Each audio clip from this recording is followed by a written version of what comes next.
Ladies and gentlemen, boys and girls, children of all ages, it is I, Jolting Joe, coming to you from my back porch on Tuesday, April the 10th?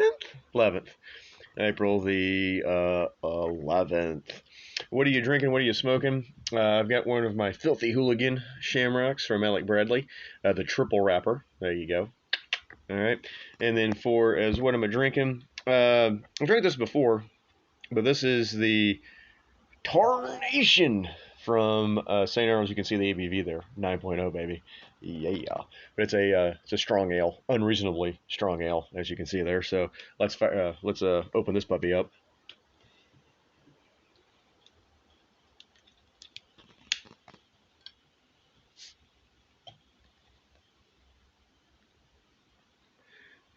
You've got ale.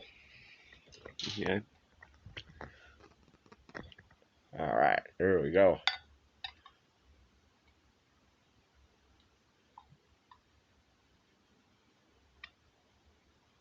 All right, and let me put this up.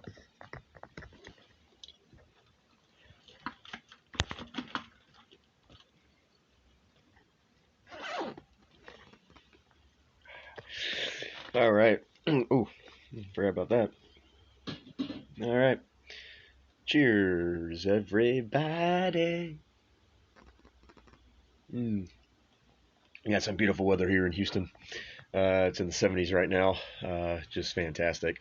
All right, well, we got a lot to get to because I did not do the show last week because my allergies were kicking my fucking ass.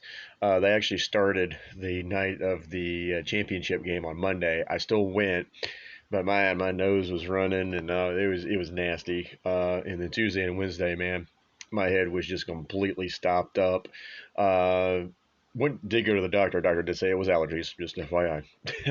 But I was sneezing my head off, dry eyes, itchy nose was running, nose was dripping. I was stuffy on top of it. It was just absolutely miserable Tuesday and Wednesday. But fortunately, I'm pretty much back to normal. Doing some Claritin, doing some Flonase.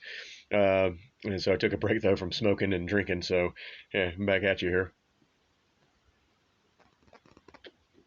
So what we missed last week, number one, uh, missed last week was opening day. It was opening day for baseball. As you can see, I did go get my gold Astros hat. That's the only thing I bought that was gold. Just because this one reminds me of the old hats that they wore back in the 1990s with the gold open star and then the gold bill. They used to wear them on Sundays for their with their jerseys. So I kind of like it because I was a throwback. But you can see there's the World Series patch. Well, here, let me just take it off. So you got the World Series patch there, World Champions 22. And then I didn't get I just got the flex one. So this is a small medium. So it's got the Houston Astros there on the back, and then just the new era there right there. But I liked it. I thought it was cool. I went ahead and bought me one. The Astros, though, the White Sox ended their streak of 10 consecutive opening day wins. So it ends up ending at 10. Still had a good time at the game. Got to watch the championship banner be unveiled. Everybody was decked out in their gold jerseys and all that kind of stuff. And like I said, was hoping that the Astros would get to 11 in a row and break the tie with the Boston Beaneaters from back in 18 whatever the fuck and win their 11th opening day in a row. Didn't happen. Astros have gotten off to a slow start. They did win last night. They did beat Pittsburgh 8-2. I believe their record now, I want to say, is 4-6, 5-6, somewhere in that neighborhood. Let's see, they got a split with the White Sox, so that would have been 2-2. They lost two to the Twins, so that would be 2-4, 3-4. All right, and then they lost to the Tigers, same thing. So that was 3-4. So 4-4, 4-6.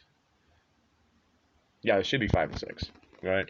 The only person that's really gone off to a hot start has been the Tampa Bay Devil Rays. They are 10-0. Haven't been really playing anybody good. Though, I mean, hell, I think I could beat the Oakland A's. But we really got off to a hot start, and It is what it is with the Astros right now because obviously they're missing Jose Altuve, they're missing Michael Brantley, they're missing Lance McCullers, and it's April. I mean, the Astros they finished April last year 11-10. They were one game above 500 in April last year, and they end up winning like 107 fucking games, and then they won the World Series. So, all right. Way too early to burst the panic button as far as that goes. Also, too, I know like Mets fans are flipping the fuck out too.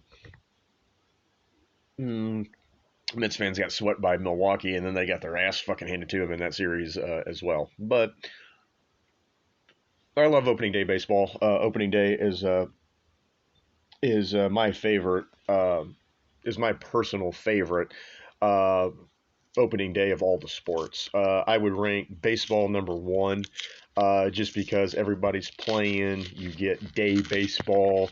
There's just something about opening day, the start of this marathon, season you go into with very high hopes with your team, especially if you're like an Astros fan, you're hoping there's going to be a repeat. If you're a Philly fan, you're hoping to get back to the World Series. If you're a Mets fan, you're hoping to get to the World Series with all the fucking money that you spent and all the talent that you bought. If you're the Yankees, you're hoping that you can actually beat the Astros in the postseason and get to the World Series. It's just everybody's real optimistic, and it's just a fun time. I really do enjoy opening day. And then number two, I'd put the NFL. There's something about that opening weekend. Week one of the NFL season is just fantastic as well. But I would definitely rank Major League Baseball as number one. So that's the first thing that we missed was opening day, which was this last Thursday. Okay. All right. Well, not this past Thursday, but the Thursday before was opening day. So we did miss it. But I did go to the Astros game on opening day. It was great. Had a blast. It was fun. Prices were fucking too expensive. It's like $50 to park or $60 to fucking park, and tickets were like $100 more than they were the next night. It was fucking stupid. But anyway, it was worth seeing that fucking banner get raised. So, and it was opening day. I mean, you got to do a national game on ESPN. It was fantastic. Minus the loss, right? And the Astros just couldn't fucking hit. Dylan Cease was fucking dealing, dude. Dylan Cease really good. By the way, I mean he finished runner up in the Cy Young to JV last year for crying out loud, and he was wheeling and dealing up there. I tell you what. But so opening day was good. Then went to the Final Four. Went to all three games. Saturday went up and basically had like end zone seats in NRG, good ways up. They were nosebleeds, but hell, I was there. Uh, Kind of pissed me off though because UT lost and U of H lost, and I had to have a couple extra tickets that I probably could have sold for a lot of money had there been a decent Final Four. But ticket prices just fell. Like you could get into the building for like for the semifinal games, I think for like $50. You got both the games for like $50. All right. And so it was like $25 a game. All right. And that was less than face value. Face value was about $75 per game. So you're looking at 150 for the ticket. So you would have saved like $100 getting them secondary. If you would have got the cheapest seats available. It was pretty crazy. Energy though was still pretty full. I think they had 60 some odd thousand there both nights. The first semifinal game was entertaining. San Diego State and Florida Atlantic. Florida Atlantic was up in that game there at the very end of the game, and they were up by one. And a guy went for two, missed the layup. It got blocked, and there was only about 8 seconds left when San Diego State got the ball back. So I figured they're going to call timeout. They don't. They push it back up the floor, buzzer beater, game winner. Whew. So that at least was a good game. That one was a good game. Uh, and then UConn came out and kicked the ever loving shit out of Miami. So that game wasn't that entertaining. All right. Fast forward. Fast forward to Monday night. Like I said, I wasn't feeling great, but I was like, "Fuck it, we're going." And the championship game really wasn't. I mean, it was interesting the first maybe 3 minutes of the game. San Diego State was briefly up over UConn, and then San Diego State went cold. I don't think they made a bucket for like 8 minutes or something ridiculous like that. It was bad. UConn also missed a bunch of shots. Even the UConn coach at halftime said we should be up by 20. I think they were up 13 at halftime, and he was like we should be up by 20, which was the truth. They had some stupid turnovers and stuff like that. I think they were playing down on their competition basically. Uh, then San Diego State made a little run there in the second half. Cut the lead down. Cut the lead down a little bit. Got kind of got back under into single digits there,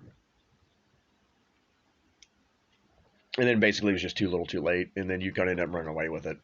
Um, so the game wasn't all that great, and that was Jim Nance's Final Four, which it was nice that it was in Houston. Of course, he's a U of H grad, so it was nice for him to go out in Houston where he graduated from, go out on CBS on the network that he covered. But man, he could have got a better Final Four, man. That's shit. Like I said, the first game was good, and then after that, just UConn's just fucking rolling, man. UConn was just damn fucking good. I just didn't realize how good fucking UConn was. They were fucking good, man. Fucking good, really fucking good, and ended up winning, cutting the nets down, and all that kind of stuff. But yeah, I mean, it was decent. I was there. It was fine, you know.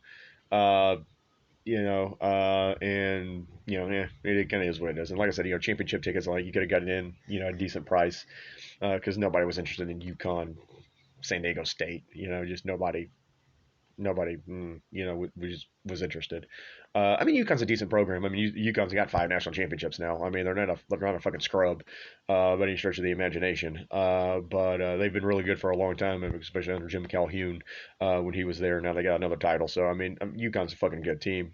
And they got basketball pedigree, but nobody gave a shit about Florida Atlantic. Nobody gave a shit about San Diego State. But not that many people give a shit about Miami. Miami's a football school. All right. When you think Miami Hurricanes, you think football.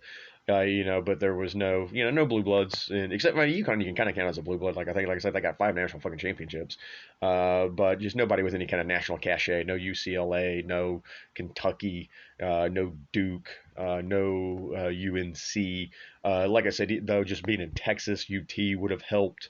U of H would have helped, but yeah, it is what it is. You know what I mean?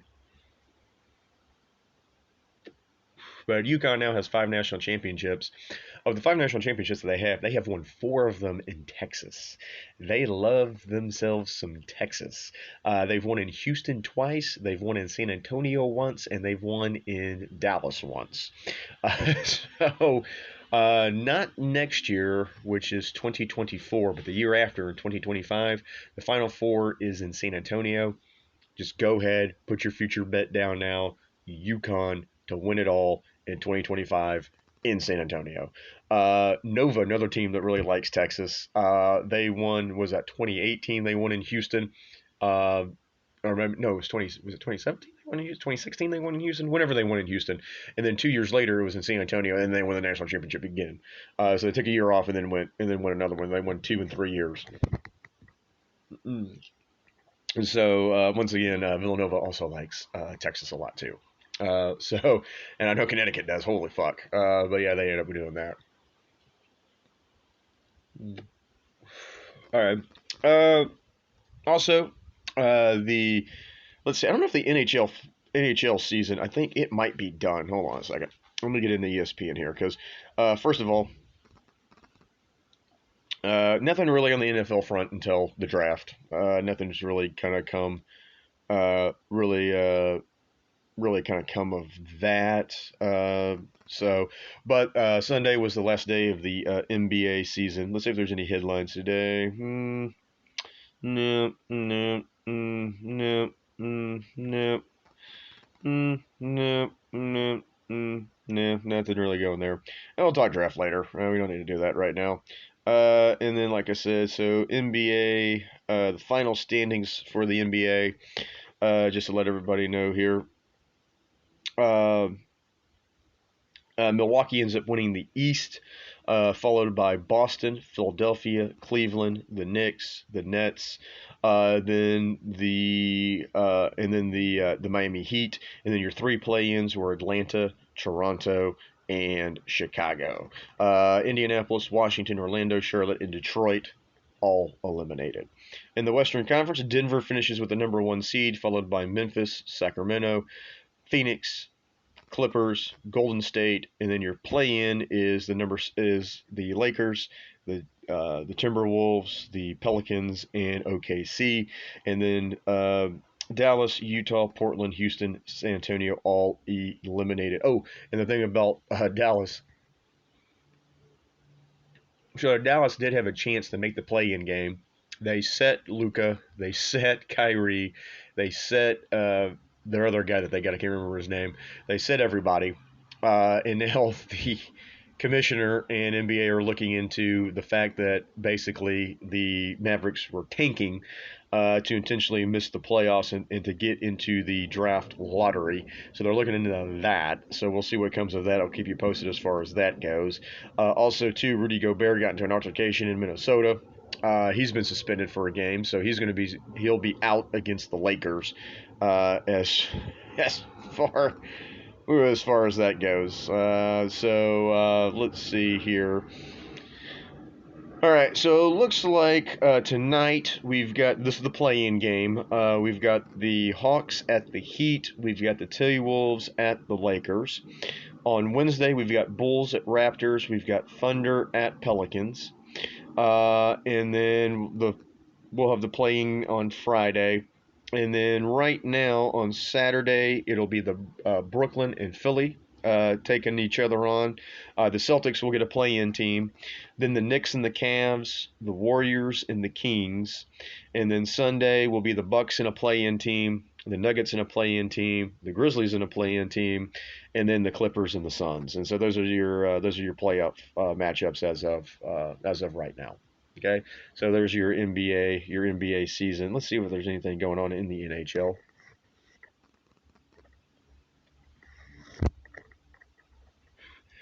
Let's see. So they've played 80 games. I think they got a couple games left. It looks like because Boston has played three. Let's see. Hold on, I'm in the wrong place. So they've played 75 games. So NHL's got a little ways to go. It looks like because they have a 82 game season. So. Right now, Boston has clinched, Toronto's clinched, and Tampa have clinched. Uh, Florida and Buffalo are still mathematically alive. Ottawa, Detroit, and Montreal have all been eliminated. Carolina, New Jersey, and the Rangers have all clinched. Islanders and Pittsburgh still alive. Caps, Flyers, and Blue Jackets, they've all been eliminated. In the Western Conference, Colorado, Dallas, and Minnesota have clinched. Winnipeg and Nashville are still alive. St. Louis, Arizona, and Chicago have all been eliminated. And then Vegas, Edmonton, LA, and Seattle have all clinched. And then Calgary, Vancouver, San Jose, and Anaheim have all been eliminated. So there's your Stanley Cup update, or your NHL update, I should say, with a few games to play as far as that goes. So, like I said, yeah, opening day was fantastic. Baseball season's in full swing. Like I said, no big stories or anything just yet. I mean, it's early in the season. We're not going to, like I said, panic in April. That's just stupid. Okay. And NBA playoffs underway tonight, and then the NHL will be followed behind that. And so let me pull up the. Well, let's see. Trying to find the. So they've got the Masters finals standings. If not, I'm going to have to Google them. Yeah, I don't see the standings for the Masters. Okay. Let me Google. All right. Masters leaderboard for 2023. All right. And let's go to the Masters. All right. Oop, hold on a second. And let's see. That was the fourth round, all players. Okay. Oh, I don't know why I did that. Hold on a second. Let me try this again.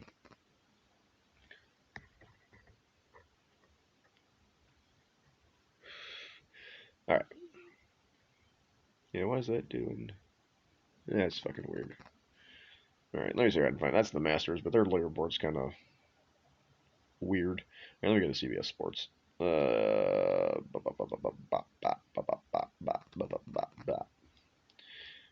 Come on, man. Just give me. Seriously?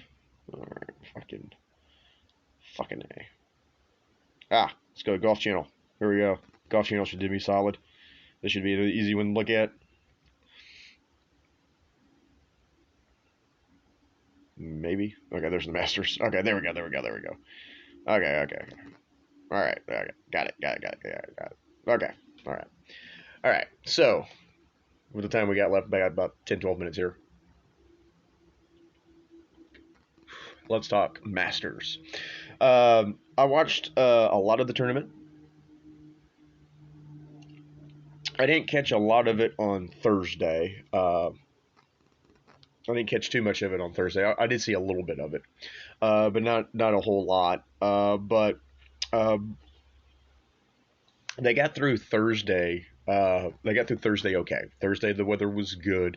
Everybody completed their round on Thursday.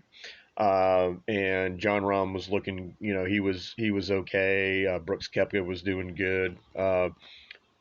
Tiger was kind of hanging in there, and Hovland, Victor Hovland, he led I think after the first round. He went low, and then on day two, it got suspended. They moved everybody's tee time up half an hour to try to beat the weather. Then there were high winds that came through on Friday. There were a group of 3 pine trees. You Google this. I know he's on Shooter McGavin's Twitter page. Shooter McGavin, Happy Gilmore. Great follow, by the way. I think it's somebody that just runs the account, but as Shooter McGavin, but it's freaking gold. But he had video footage of it where there were 3 pine trees that just went and barely missed a dude. It actually split him. And he ended up in the middle of these. Dude ended up in the middle of those trees. And how somebody didn't get injured or killed, I have no fucking idea. But those just fell during high winds. Another tree fell during high winds. There were thunderstorms coming in. They blew the siren. They suspended play. They come back out Saturday morning, and in the rain, they got the second round finished. They started the third round. Bennett, who was the amateur, who's a Texas A&M boy, Rahm and Brooks Koepka were playing in a group together. They got to hole 6. The rains came down, and it was raining pretty damn heavy. The water started pooling on the greens, and then finally they suspended play. Koepka had a 4-shot lead in the third round over Rahm, and once again play was suspended for the second day in a row. So we'll go to Sunday. Okay. Sunday, I got up early because they started at 7:30 Central Time, 8:30 Eastern Time, and I got up about 8 o'clock on Sunday, flipped it on, and CBS started coverage. Now that was another thing too. On Saturday is I was watching ESPN Plus. They weren't showing the featured group though, which was Rahm and Bennett and Brooks Koepka. And so they were waiting for CBS to come onto the air. CBS comes onto the air, and then they suspended play. They were on the air for literally 15 minutes. Everybody was pissed because nobody got to see jack shit. Like I said, I was watching on ESPN Plus, though, and watched quite a bit of it on that. But they suspended play, so they go out to finish the third round. So, like I said, the leaders had gotten through 6 holes, so they started on hole 7, and Brooks Koepka had a 4-shot lead. By the time it was all over with and it was all said and done, Rahm had cut into Kepka's lead by 2, and there was then a break. They got finished playing here, I think around 11 o'clock. It was probably around noonish there on the East Coast when they got finished playing, and Kepka's lead was down to 2.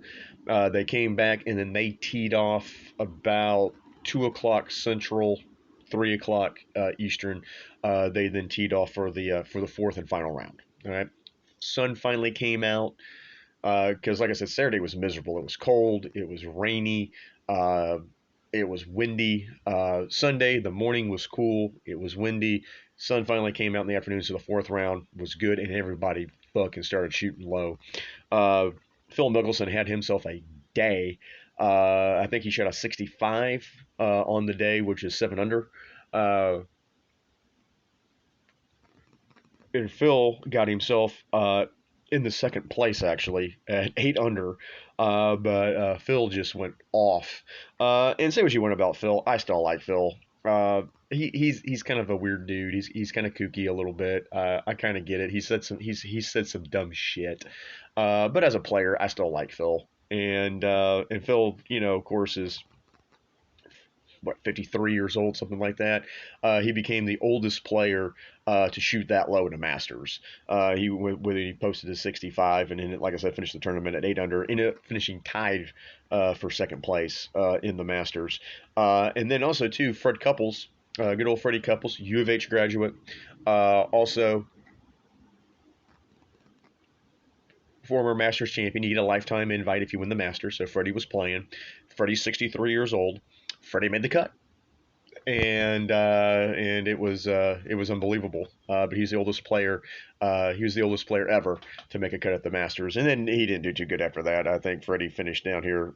Yeah, where he ended up at. He ended up tied for 50th at +9 for the tournament, but he did make the cut. Real quick on Tiger. Tiger did make the cut. He was +3, barely made the cut. That's where the cut line was at. The cut line was at +3. Tiger finished at +3, makes the cut. Plays in the rain on Saturday, and he was limping around. He was having a tough go of it on that third round on Saturday, and then. Most people figured that he was going to withdraw, and he did. He did not come out Sunday. He did not finish the third round. Ends up withdrawing. Uh, Tiger said that it was his plantar fasciitis, which is a foot thing. Plantar fasciitis, apparently it really hurts your foot. Athletes get it all the time. Football players get it. Basketball players get it, especially basketball players because they're really running a lot and pounding their feet. Uh, and it just hurts the walk with plantar fasciitis, and that's what Tiger said it was. He didn't say it was his leg. He did say it was the plantar fasciitis, but he did not look good at all. I hate to say this, but I think it's time for Tiger to maybe think about retirement. It kind of sucks because say what you personal life aside, when it comes to Tiger professionally, he's still one of the greatest golfers of all time. There's an argument to be made that he's the greatest golfer of all time, but injuries just have plagued his career. He had the back issues. He's had back surgery. A lot of that back issues came from his swing, and because a lot of his back, he ended up having a lot of back issues. He's had the plantar fasciitis with his foot. He's had foot issues. He won a tournament on one fucking leg. I think that's when he tore. What did he tear? Like his patella or something like that. And was out there playing, but he had a knee injury. So he's had a knee injury. He's had a back injury. He's had a foot injury, and then of course he gets into the car wreck, breaks his leg, damn near got killed. It's a wonder he's still fucking alive. Uh, Breaks his leg, the leg's reconstructed. Of course, we all know that story, and so it's just if Tiger could have stayed healthy, personal issues aside, had he dealt with his personal issues and been able to remain healthy, he's 3 majors shy of Jack's record. Does he break it? I mean, there was a 10-year gap between majors for Tiger. So you're just left wondering what if with Tiger. So I kind of feel that kind of sucks. Uh, Final round, long story short, Brooks Koepka fell apart. John Rahm did not. John Rahm ends up winning the Masters. That's his second major. He ends up winning the Masters at 12 under. He beats Koepka by 4 strokes. Koepka ends up birdieing 18, so that put him into a tie with Phil. So Koepka and Mickelson tied for second. Henley ended up tied for fourth with Patrick Reed and Jordan Spieth, Victor Hovland, and Cam Young. All of those guys finished tied for seventh. Then Thigala finished ninth. Fitzpatrick tied for 10th with Morikawa. Scheffler, Scotty Scheffler tied for 14th was Cantla, Woodland, and then Bennett, the amateur, did not have a good final round. He was +2 that final round. He ended up -2 for the tournament, but he ended up being the high-scoring amateur, finished in 16th, tied for 16th, along with M, King, Lowry, Matsuyama, Neiman, Rose, Bradley, Kirk, Lee, Finau, Fox, Stalling, down the list. Gooch was on there, Zach Johnson. But the live guys actually did pretty good as far as that's concerned. But I feel with fucking nuts and all that kind of shit. But congratulations to John Rahm. I like John Rahm a lot, and congratulations to him for winning the Masters. Yeah. All right, well that's gonna do it for the sports show today. Don't forget to find me on Twitter at JJ Sports Show 63. That's at JJ Sports Show 63. Make sure you like and subscribe. We'll see y'all next week, and talk to y'all then. Cheers, everybody. All right, we'll see y'all next week.